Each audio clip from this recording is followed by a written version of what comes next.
अब हम पढ़ेंगे केमिस्ट्री। और केमिस्ट्री का अगर हम बोलें तो कोई स्टार्ट नहीं होता है। केमिस्ट्री जो है कोई इसका फर्स्ट सेकेंड चैप्टर नहीं होता। केमिस्ट्री का बेस होता है। अगर हमें बेस अच्छे से समझ में आ गया तो केमिस्ट्री का कोई भी चैप्टर जो है हम उसे आसानी से समझ सकते हैं। ठीक है, तो हम बेस से स्टार्ट करेंगे। जो बेस है और जो आपने पहले भी पढ़ा होगा लेकिन उसे ध्यान से नहीं समझा होगा, उसको हम स्टार्ट करेंगे और कुछ पार्ट्स में ख़त्म हो जाएंगे और उसके बाद हम चैप्टर्स को देखना शुरू करेंगे। और ये चैप्टर से भी इम्पोर्टेंट्स है, क्योंकि जब तक ये आपको समझ नहीं आएगा तब तक आप कोई भी चैप्टर जो है ना, कोई भी चैप्टर आप आसानी से नहीं समझ सकते। चाहे आप 11 में चले जाएं, 12 में चले जाएं, आपको प्रॉब्लम रहेगा। तो कोशिश करिए इसको हम बहुत अच्छे से समझें, बाकी चैप्टर से भी अच्छे से समझें। आपने प्रीवियस क्लास में भी इसको देखा होगा, तो आपको जल्दी समझ में आएगा। चलिए स्टार्ट करते हैं। तो सबसे पहले आपको क्या करना है, एलिमेंट्स का नाम याद रखना है। 1 to 20 एलिमेंट्स का नाम याद रखना है, जो कि काफ़ी इम्पोर्टेंट है। उनका एटॉमिक नंबर, उनका एटॉमिक मास और वैलेंसी, इस पे आपको मेन फोकस करना है। एटॉमिक मास याद रखिए, आप एटॉमिक नंबर को याद रखिए, वैलेंसी को याद रखिए, बहुत इंपॉर्टेंट है। इसके बिना केमिस्ट्री अधूरा है, इसके बिना आपको केमिस्ट्री समझ नहीं आएगा। वैलेंसी आप देख लीजिए, अगर वैलेंसी आपको समझ दिक्कत हो तो मुझे कमेंट करके बताइएगा। मैं वैलेंसी के लिए अलग पार्ट बना दूंगा, समझा दूंगा मैं आपको। तो चलिए देखते हैं। आपको हाइड्रोजन, हीलियम, लिथियम ये सारे आपको याद होने चाहिए, कम से कम 20 तक याद रखिए। क्लास 10 तक काफ़ी है, 20 तक। और जो भी ज़रूरत होगा उसको आगे मैं बताऊंगा। आगे बढ़ते हैं। तो ये 20 तक आप, पहला काम यही है कि आप 1 to 20 एलिमेंट्स का याद कर लें नाम, with atomic number, atomic mass और वैलेंसी। आगे जब हम बढ़ेंगे तो आगे मिलता है हमें कुछ टॉपिक हैं जो कि आपको लगेगा कि नहीं ये तो आउट ऑफ सिलेबस है, लेकिन ये बहुत इंपॉर्टेंट है। इसको मैं थोड़ा सा टाइम लेकर आपको समझाऊंगा। सबसे पहले मैटर। तो मैटर तो आपको पता ही होगा क्या होता है, anything that has mass and volume. ठीक है ना, कोई भी जिसके पास मास हो और वॉल्यूम हो। और वॉल्यूम को हम क्या बोलते हैं, बहुत अच्छे से लैंग्वेज में अगर सब समझे, ऑक्यूपाई स्पेस। आपने मैथ में पढ़ा होगा, सिलेंडर का वॉल्यूम, कोन का वॉल्यूम, और वो बहुत सारे पढ़े होंगे कोन का वॉल्यूम। तो वॉल्यूम आप क्या निकालते हैं कि उस ऑब्जेक्ट ने कितना स्पेस लिया है। तो वॉल्यूम क्लियर हो गया कि कोई भी ऑब्जेक्ट जिसके पास वॉल्यूम होगा मतलब स्पेस ऑक्यूपाई करेगा, और मास होगा। अब मास को कैसे समझते हैं, मास तो जनरली हमारे दिमाग में आ जाता है मास क्या होता है, लेकिन उसका एक्चुअल डिफिनेशन हमें क्लियर नहीं होता है। तो उसको एक्चुअल डिफिनेशन को भी हम क्लियर करेंगे, मास का एक्चुअल डिफिनेशन क्या होता है। तो उसको, मास को समझने से पहले हम एटम को समझ लेते हैं, उसके बाद हम मास पे आएंगे, एटम से हम मास पे आएंगे। तो देखिएगा, अगर आप एटम को समझिएगा तो एटम कुछ अलग चीज नहीं है।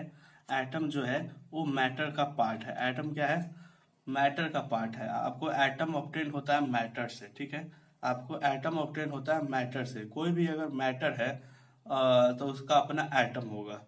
ठीक है, तो एटम क्या है, एटम जो है मैटर का स्मॉलेस्ट पार्ट है।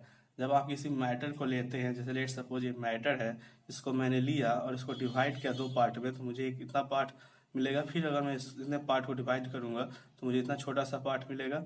फिर इसको डिवाइड करूंगा तो मुझे इतना छोटा पार्ट मिलेगा। इसी तरह अगर किसी मैटर को हम लेकर डिवाइड करते जाएं तो एक समय ऐसा आएगा कि मैटर जो है ना वो डिवाइड नहीं होगा। तो उस छोटे से पार्टिकल्स को जो डिवाइड नहीं हो रहा है उसको एटम नाम दिया गया। लेकिन जब शुरू में एटम नाम दिया गया, लेकिन बाद में फिर साइंटिस्ट आए तो उन्होंने बताया कि एटम को भी तोड़ा जा सकता है इलेक्ट्रॉन, प्रोटॉन और न्यूट्रॉन में। ठीक है, तो अगर हम एटम को ज्वाइन करें, बहुत सारे एटम्स को लेकर एक साथ ज्वाइन करें तो एक मैटर का फॉर्मेशन होगा। और जितने भी मैटर्स होते हैं उनका एटम क्या होते हैं, अलग अलग होते हैं। जैसे ऑक्सीजन का एटम अलग होता है, हाइड्रोजन का एटम अलग होता है, सबके एटम अलग होते हैं। और एटम अलग होने के कारण ही हमारे अर्थ पे अलग अलग मैटर मिलते हैं। ठीक है, एटम अलग अलग है, इसी कारण हमें अलग अलग मैटर भी मिलते हैं। तो ये डिफिनेशन मैंने लिखा है खुद से बनाकर, जो आपको क्लियर होना चाहिए, बहुत इजी वे में लिखा है। कि पहले साइंटिस्ट का व्यू था कि एटम्स आर इंडिविजुअल पार्टिकल्स होते हैं, स्मॉलेस्ट पार्टिकल्स होते हैं, और एटम को जब हम ज्वाइन करेंगे एक साथ तो मैटर का फॉर्मेशन करेंगे। ये आपको क्लियर हो गया होगा। अब आगे बढ़ते हैं कि अगर आप एक एटम को, जब पता चला कि एटम को हम ब्रेक कर सकते हैं, तो क्या देखा गया है कि एटम को हम ब्रेक करेंगे तो हमें क्या मिलेंगे, हमें सब एटॉमिक पार्टिकल्स मिलते हैं। अगर आप एटम को देखिएगा तो एटम कुछ ऐसा होता है, देखिएगा तो एटम कुछ ऐसा होता है। ये लेट सपोज ये आपका एटम हो गया, ठीक है ना। तो इसके बीच में होता है न्यूक्लियस। क्या होता है, इसके बीच में होता है न्यूक्लियस, और बाहर इसके होते हैं ऑर्बिट, जिसे हम सेल बोलते हैं। तो ये सेल होते हैं।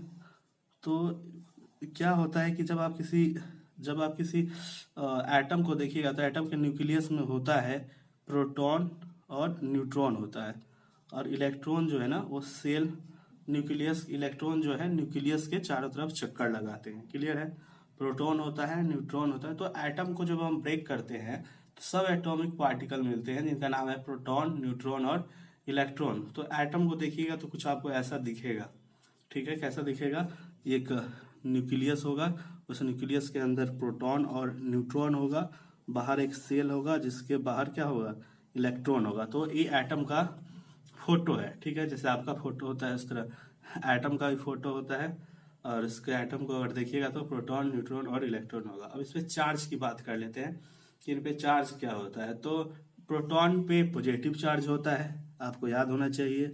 इलेक्ट्रॉन पे कोई चार्ज नहीं होता, इलेक्ट्रॉन न्यूट्रल होता है। सॉरी न्यूट्रॉन की बात कर रहा हूं मैं। जो दूसरा एटॉमिक पार्टिकल है जो कि न्यूक्लियस के अंदर न्यूट्रॉन है, न्यूट्रॉन जो है न्यूट्रल होता है, उस पर कोई चार्ज नहीं होता। और इलेक्ट्रॉन पे जो है निगेटिव चार्ज होता है। इलेक्ट्रॉन जो है निगेटिवली चार्ज पार्टिकल है, प्रोटॉन पॉजिटिवली चार्ज पार्टिकल है, और न्यूट्रॉन जो है न्यूट्रल है।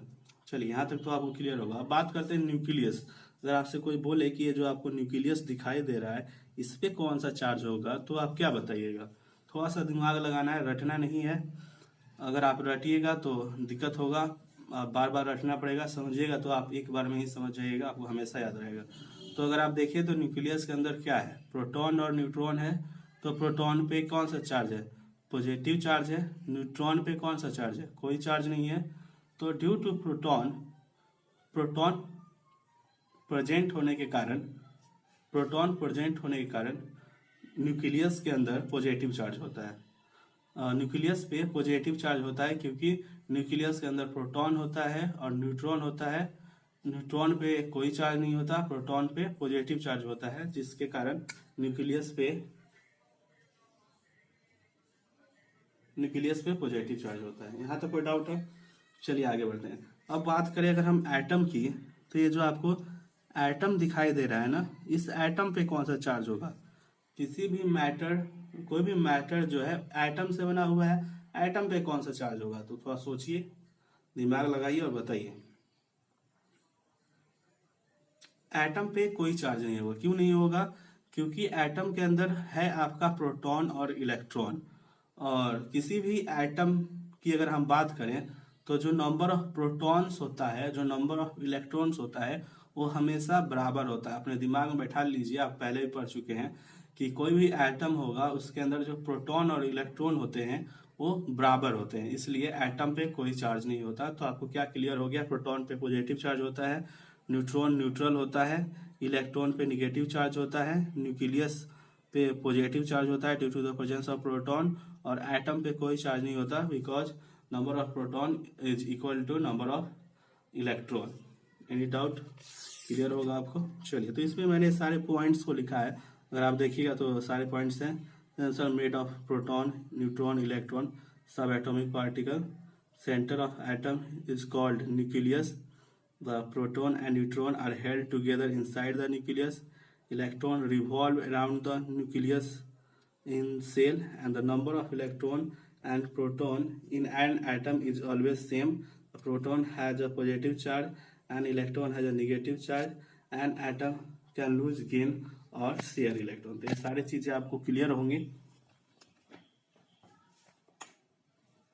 ठीक है, आगे बढ़ते हैं। तो देखिए अब आता है आयंस। आयंस क्या होते हैं, डिफरेंस समझेंगे एटम्स और आयंस में क्या डिफरेंस होता है। तो एटम्स और आयंस में क्या डिफरेंस होता है, आप बहुत बार आयंस का नाम सुने होंगे लेकिन डिफरेंस क्लियर नहीं हुआ होगा। तो मैं आपको आज क्लियर करता हूँ कि आयंस क्या होता है। लेट सपोज अगर हम सोडियम की बात करें तो सोडियम एक एटम है। सोडियम क्या है? एक एटम है। तो सोडियम का एटॉमिक नंबर क्या होता है? 12 होता है। सोडियम का एटॉमिक नंबर 11 होता है। तो सोडियम का एटॉमिक नंबर क्या होता है? 11 होता है। तो नंबर ऑफ इलेक्ट्रॉन भी कितना हो जाएगा? 11 हो जाएगा। नंबर ऑफ इलेक्ट्रॉन 11 हो जाएगा। अगर इसके हम इलेक्ट्रॉनिक कॉन्फ़िगरेशन को लिखें तो बीच में क्या होगा? न्यूक्लियस। न्यूक्लियस होगा और बाहर क्या होगा? सेल होगा। फर्स्ट सेल में आपको पता है कि कितने इलेक्ट्रॉन जाएंगे? 2 इलेक्ट्रॉन जाएंगे। सेकंड सेल में आपको पता है कितने इलेक्ट्रॉन जाएंगे? 8 इलेक्ट्रॉन जाएंगे। तो 8 और 2 10 हो गए। और लास्ट सेल में आपको पता है कितने इलेक्ट्रॉन जाएंगे? 1 इलेक्ट्रॉन जाएंगे। तो मैंने यहाँ पे 8 इलेक्ट्रॉन लिख दिया। आपको इलेक्ट्रॉन 8 बनाना होगा। इस तरह से 8 इलेक्ट्रॉन बनाकर दिखाना होगा। तो ये हो गया क्या? ये हो गया सोडियम का एटम। ये सोडियम का एटम है, ठीक है ना। अगर मैं बात करूं क्लोरीन के एटम का, तो क्लोरीन का एटम कैसे होगा? आपको न्यूक्लियस बनाना होगा। न्यूक्लियस के अंदर प्रोटॉन न्यूट्रॉन होता है, आपको पता है। फर्स्ट सेल में 2 इलेक्ट्रॉन होंगे। सेकेंड सेल में 8 इलेक्ट्रॉन होगा। और थर्ड सेल में कितने इलेक्ट्रॉन होंगे? 7 इलेक्ट्रॉन होगा, ठीक है ना। मैंने 7 इलेक्ट्रॉन 8 इलेक्ट्रॉन 2 इलेक्ट्रॉन लिख दिया ताकि टाइम बचे। वैसे आपको दिखाना होगा इलेक्ट्रॉन बना कर, ठीक है। तो ये किसका एटम है? ये आपका क्लोरीन का एटम है, ठीक है। ये आपका क्लोरीन का एटम है। तो अगर सोडियम की एटम बात करें तो सोडियम का एटम ऐसा होगा। क्लोरीन की बात करें तो क्लोरीन का एटम ऐसा होगा। अब आयंस को समझते हैं। आयंस क्या होता है? देखिए, आयंस कुछ अलग नहीं होता है। वो एटम जो है ना, वो आयंस बन जाता है। एटम आयंस बन जाता है जब उस पर चार्ज आता है। जब एटम पे चार्ज आ जाता है तो किस में कन्वर्ट हो जाता है? आयन में कन्वर्ट हो जाता है।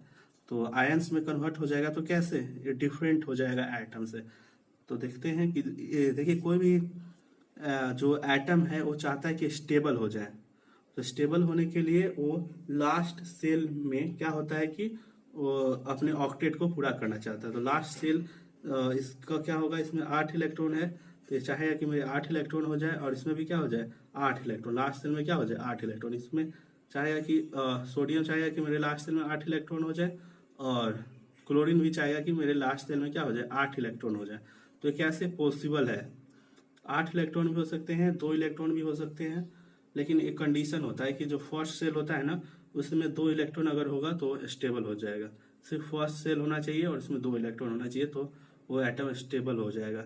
लेकिन अगर हम आगे बढ़ें तो लास्ट सेल में क्या होना चाहिए? 8 इलेक्ट्रॉन होना चाहिए। तो इसमें 8 इलेक्ट्रॉन नहीं है, इसमें भी 8 इलेक्ट्रॉन नहीं है। ये दोनों स्टेबल नहीं है। तो इनको क्या चाहते हैं कि मेरे लास्ट सेल में 8 इलेक्ट्रॉन हो जाए। तो ये क्या करेंगे कि इलेक्ट्रॉन को लूज और गेन करेंगे। तो कैसे लूज और गेन कर सकते हैं? ये इलेक्ट्रॉन या तो 1 इलेक्ट्रॉन ये लूज कर दे तो इसमें 8 इलेक्ट्रॉन हो जाएगा लास्ट सेल में। या फिर ये 7 इलेक्ट्रॉन क्या कर दे? लूज कर दे, इसको दे दे। तो इसके लास्ट सेल में 8 इलेक्ट्रॉन हो। तो कौन लूज करेगा? ये इलेक्ट्रॉन लूज करेगा या इलेक्ट्रॉन लूज करेगा? तो ये इलेक्ट्रॉन लूज करेगा ये, क्योंकि 1 इलेक्ट्रॉन लूज करना आसान होता है बृहस्पति 7 इलेक्ट्रॉन को लूज करने के। तो एक 7 इलेक्ट्रॉन लूज करने में बहुत सारी एनर्जी का लॉस होगा। तो क्या होता है कि सोडियम जो है 1 इलेक्ट्रॉन लूज कर देता है और किसको दे देता है? क्लोरीन को दे देता है। तो क्लोरीन को अगर इसमें बात करें तो आपको पता है कि इसके अंदर इलेक्ट्रॉन 11 है। प्रोटॉन कितने हैं? प्रोटॉन भी क्या होंगे? 11 होंगे। इसके अंदर इलेक्ट्रॉन कितना है? 17 है। प्रोटॉन कितना है? 17 है। इसलिए न्यूट्रल है। नंबर ऑफ प्रोटॉन क्या है? बराबर है इलेक्ट्रॉन के। लेकिन अब क्या होगा? जब ये स्टेबल होना चाहेंगे तो ये इलेक्ट्रॉन को लूज करेंगे। तो ये सोडियम जो है वो क्या कर देगा कि 2 इलेक्ट्रॉन रहेगा फर्स्ट सेल में और सेकेंड सेल में 8 इलेक्ट्रॉन हो जाएगा। और 1 इलेक्ट्रॉन क्या करेगा? ये दे देगा। किसको? क्लोरीन को दे देगा। तो क्लोरीन को देगा तो क्या हो जाएगा? यहाँ पर न्यूक्लियस होगा। फर्स्ट सेल में 2 इलेक्ट्रॉन डाल देते हैं, सेकेंड सेल में 8 इलेक्ट्रॉन डालते हैं। सॉरी, थोड़ा सा इसको बड़ा बना देते हैं। थर्ड सेल में 8 इलेक्ट्रॉन डाल देते हैं, ठीक है। तो फर्स्ट सेल में 2 इलेक्ट्रॉन डाल दिए, सेकेंड सेल में 8 इलेक्ट्रॉन, थर्ड सेल में 8 इलेक्ट्रॉन। तो ये अब क्या हो गया कि 1 इलेक्ट्रॉन इसने लूज किया है। 1 इलेक्ट्रॉन इसने लूज किया तो फर्स्ट और सेकेंड में बच गया। और 1 इलेक्ट्रॉन जब इसको इसने दिया तो 7 से 8 हो गया। तो इसमें इलेक्ट्रॉन जो है कितना हो जाएगा? इसमें इलेक्ट्रॉन हो जाएगा आपका 10, लेकिन प्रोटॉन तो 11 आएगा क्योंकि प्रोटॉन ना लूज किया है ना गेन किया है। इसमें इलेक्ट्रॉन कितना हो जाएगा 18, लेकिन प्रोटॉन कितना रहेगा 17 रहेगा। तो देख रहे हैं आप कि इसमें इलेक्ट्रॉन और प्रोटॉन बराबर नहीं है, तो ये अब आयन बन जाएगा। इसमें देखिएगा तो प्रोटॉन ज़्यादा है ना, तो इस पर पॉजिटिव चार्ज आ जाएगा, तो Na क्या हो जाएगा प्लस हो जाएगा, और इस पर क्या आ जाएगा Cl माइनस आ जाएगा। क्यों? क्योंकि इसमें इलेक्ट्रॉन ज़्यादा है। तो ये बन गए क्या चार्ज्ड पार्टिकल। तो ये आपका एटम था, ये दोनों यहाँ पर सोडियम और क्लोरीन क्या है एटम है, क्योंकि इन पे चार्ज नहीं है।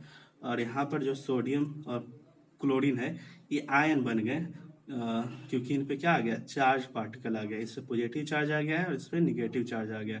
तो आपको क्लियर हो गया होगा कि एटम्स ही क्या बन जाते हैं आयंस बन जाते हैं जब वो इलेक्ट्रॉन को लूज या फिर गेन करते हैं, जिसके कारण उन पे चार्ज पार्टिकल हो जाता है। और एक्चुअल में क्या होता है कि प्रोटॉन और इलेक्ट्रॉन में डिफरेंस आ जाता है। जो पॉजिटिव चार्ज है उससे प्रोटॉन ज़्यादा हो जाता है, जो निगेटिव चार्ज है उससे इलेक्ट्रॉन क्या हो जाता है ज़्यादा हो जाता है। तो इनको डिफिनेशन को अगर मैं देखूँ, आपको डिफिनेशन को देखिएगा तो क्लियर होगा। तो an ion is a charged particle and can be negatively और पॉजिटिवली चार्ज्ड। अपने फिगर मैंने समझाया। और निगेटिवली जो इसमें निगेटिव चार्ज आएगा वो क्या हो जाएगा एनायन हो जाएगा। तो निगेटिव चार्ज किस पे आया है क्लोरीन पे आया है, तो ये क्या कहलाएगा एनायन। और पॉजिटिव निगेटिव चार्ज आया है क्लोरीन पे तो एनायन हो गया, निगेटिव चार्ज क्लोरीन पे एनायन, और पॉजिटिव चार्ज इस पे आया तो ये क्या हो जाएगा केटायन हो जाएगा। ठीक है, ये केटायन हो गया और ये एनायन हो गया। तो Na आप ऐसे लिख सकते हैं Na प्लस Cl माइनस। तो इनके बीच एक बॉन्ड फॉर्म हो रहा है ना, जो कि सोडियम और क्लोरीन को होल्ड करके रखा है एक साथ। तो इस तरह का जो बॉन्ड फॉर्म होता है कार्बन एंड कंपाउंड में पढ़ेंगे हम, इसे बोलते हैं आयोनिक बॉन्ड। ठीक है ना। कोवेलेंट बॉन्ड भी carbon and its compound chapter है, जिसमें हम कोवेलेंट बॉन्ड के बारे में पढ़ेंगे।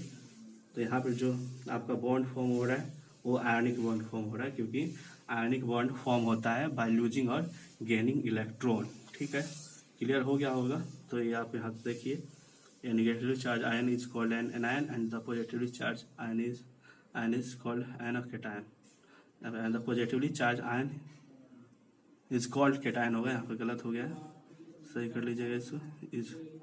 is called cation होगा, ठीक है ना, इसको सही कर लीजिएगा, is called cation। ठीक है, तो ये वीडियो थोड़ा लंबा हो गया है, अगले वीडियो में मिलते हैं, आगे पढ़ते हैं। ठीक है, थैंक यू।